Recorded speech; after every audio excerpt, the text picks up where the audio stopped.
ijoollee.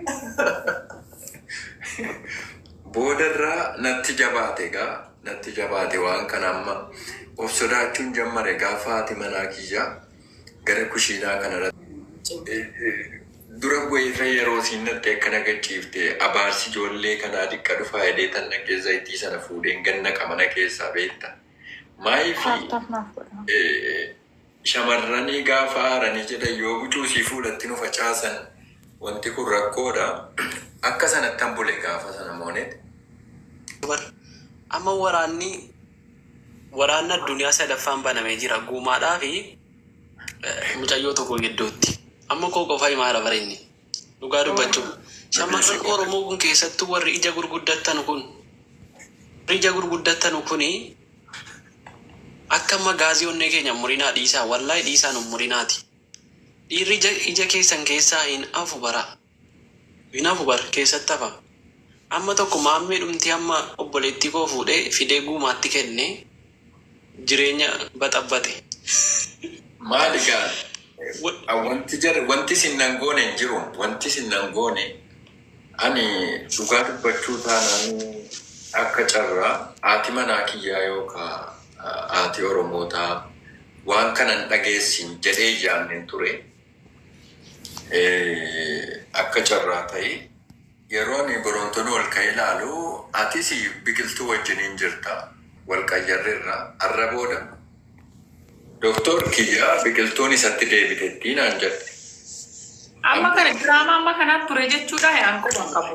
Ati waa qoban qabu. Kanis dhiifama naa godhaati. Jarri kun jaalaluma isa dhugaa siin qabe moo qorata? Diraamaa nurratti dalagaa jirtu natti hime. Wallahi dhugaa dubbachuuf isa dhugaa amma deemeen deebee gidduudhaanii namicha ollaa kanaa ilaaleen dhufe kan maccaa maan kaayettan sana intala na jalaan ababbale sana walumaa galuu eeggadhu jedhaatti naa himaa. Ani obboleettii keetii miti. Amma bar maccaan ina balle jala. Akka jirtu sitti hima.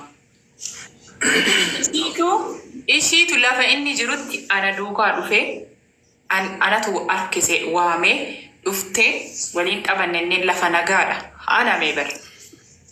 Kanuma dubbiin kun iyyuu akka gadi dhufu iyyuu ka godhe iyyuu tokko ana. Akkamitti naan jedhe. Biqiltuu miti biiftuu oo qorataan akkam nagaadha hanna qorataan tam kan naan jedhee deebinaa deebise isheedha. Qorataan beektu moo nama qorataa jedhamu hin beeku naan jedhe. Jaarsa qabda hin qabu jaalallee qabda hin qabu. Echi jedhee mee haa yaadattu meebi yeroo tokko namni stressii yoo itti baay'ate waa hin dagataa beeki beektaa wanni dhukkuba isa irraanfannaa jedhamu kanatu qabeedheen walaloo ta'ate walaleessaa turte sana gadi baase. Beekumaan jette ammas irra deebi'aa bargiddu booda mucaan waareetu mooneeti maaliif wixxiftaati qorataa jettee mucaan on beeku siin jetteen dhiiftuu irraa nustuu naan jedhe iyyuu ijoollee nu akka nan dhiise. Amma erga qophaa jirta ta'ee ani immoo siin jaaladhaa jedheen. Achumaan ani wanta kun kallattiidhaan hin toltu maccaan jedheen. Shamarran sadiitti as keessa jira. Ani obboleettii keetii utoo amma nama tokko filadhu siin jedhanii eenyu filattaa innaan nama lamaan filadhaa jedhe. Eenyu fi eenyu filattannaani biiftuu fi Roomaan jedhe. Roomaan biiftuu keessaa mootoo tokko filadhu jennee immoo eenyu filattannaani. Roomaan baay'ee bareedduudha. Garuu aalaaf amalaan immoo gaariidha. Garuu moor kan qalbii keenya keessa jirtu immoo Doktor Biiftuudha jette. Isoo keedheen meemee yaadu. Isoo kee jedhu. Na dhaggeetti isoo keedheen mee yaada biiftuun yeroo dhumaafan gaafa dhedheeni biiftuu filatamtee jirta maaltu sitti dhaga'ameenna dansitaatu natti dhaga'ame jette. Dubbiin asumatti dhume. Achitti dubbiin dhumee naan jedhu. Wantinne garaan itti fufaa bara. Finnee oomfite. Oomfite. Ammallee irra deebiin qorataa beektaan jedhee. Naan jette. Isti qorataa amma maal isaan maccaatti faraddame. Achinaan ishi namni ati si filate kunoo akkami ulaagaa keetii nama gaariidhaan naan eeyyeen gaariidhaan naan jette. Ishi jedhee dhiiseen Roomaaniin iyyuu immoo meemee akkas filannoo kana keessa sin gashini namni kun maaltu sitti dhagaman rakkoo qabu jettee Roomaanii keessa akkana amma ishii anamma eessatti Garamittiin deeme beektaa qorata. Egaa amma namni gaafa waadaa galu har'aa kaasee qorataa hin beeku. Jettee waadaa haa galtuu jedheen gara sana yoo dhuguma isa dhumaa gara waadaa irratti mitiire waadaa kan cabu dhugaam kan ba'u mitiire. Kan gidduutti isa galchisiisuuf gaafa deemu maallaan jettee beektaa? Kuni waan sooshaal miidiyaa irratti waliin nu galchisiisu miti qobaatti walii gallasa wajjiniini. Jireenya keenya namaa miti kan waliin nu galchisiisu qobaatti walii gallaa jette. San gidduutti qorataan laayivii seenee roomaanaan kottuun baanaa deemiin jedheen. Roomaan ifan wal hordofnee buuneef jara lamaa walitti ganne. Si'a meeqarra deddeebi'e gaafadheera. So badiin ani maaliifan qorataa fuudhee lafa biiftuu fi maccaan jiranitti haqa jirtu irra deemtee akka dhageessu. Dhagaatu yoo turte ol seensisiin jettee yeroo sinaa turtu dhageesse moo dhageenya qorataa? Qorataa. Moonii koo an sammuun akka tokko ilaa dhaggeeffadhu mooniiti. Dhugaa dubbachuu fi an doktoorii dhabee addunyaa dhuma kanan fedhadhu an. Doktoorii dhabee numa kan biraa nama natti hin fakkaatu. Haasaa wajjin fixadhaan Qoy. Anamma waan naan galle jira qorataa. Doktoorii sirkaa fudhatamanii moo akkam wanni isaa kun? Guyyaa tokkotti nama 2. Cubbuudha kun.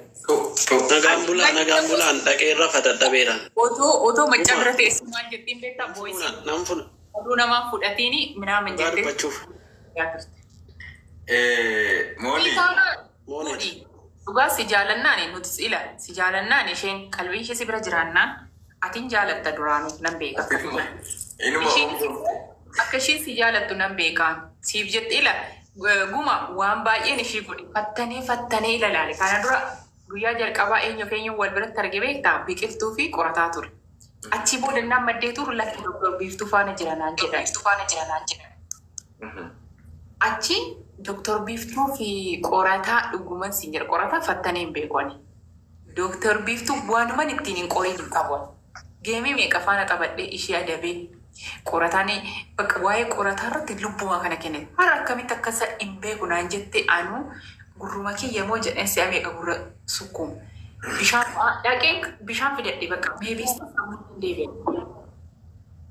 Hin beeku jettee na shamattatte ennaanan mee dubartiin akka taarsaa kanfalaa turte akkamitti har'a geessee hin beeku jetti. Deebitee moo wajjinaa softiin isaanii maal jedhu ganni kan iddoo kamittiin immoo beektaa gaafa qorataanii itti erginaa kottu dhinqabiin jalaa jettiin maccaadhaan. Achi immoo booyisii walitti taasa'u beektaa oduu namaan fudhateen namni anaaf si wallolchiisuu fi jette qorataa maccaa bira teessee barme. Siin jette moo jette qorata? Egaa moonii koo waan danazzazeera baay'ee wanti inni dhugaa ture kun danazzazeera baqa. Waan argaa ture argite yedduu kananas akkana godhani beekta. Walitti araarsee yeroo nani biraachi garagalu kanuma jarrii as deebi'e ammoo inni kun natti dawwala inni kun hin barreessa maaltu dhalate ammoo maa inni na dhiiftee badde mana duwwaa keessatti nagattee deemteetti jedha kun dhufe eessa deemte qorataatti deebite maal kaleessa qorataa nama jedhamu iyyuu hin beeku naan jedhaa jirti intalli. Namni akkana siin jedhe biiftuudha. Biiftuunis akkana naan jette gaafa biqiltuun isatti deebitu immoo. Boodarra egaa. Ila ani mooneeti isa dhugaa sitti immoo wanta jarii jedhan hundi isaa waan fedha yoo jedhani naan fudhatamu yoo I love you yoo waliin jedhan afaanii baasan garuu bakki itti na dheekkamsiise bakka kami beektaa? Bakka siinii haa dhufanu bakka gurra kootiin dhaga'isan haa dhufanu diimaa nyaachisnee yookaan lama taanee waliin keessaa baana isa jirri jedhan diinan godhame bakka sanattuu xiqqoo siyaasii miira addaanatti dhaga'ame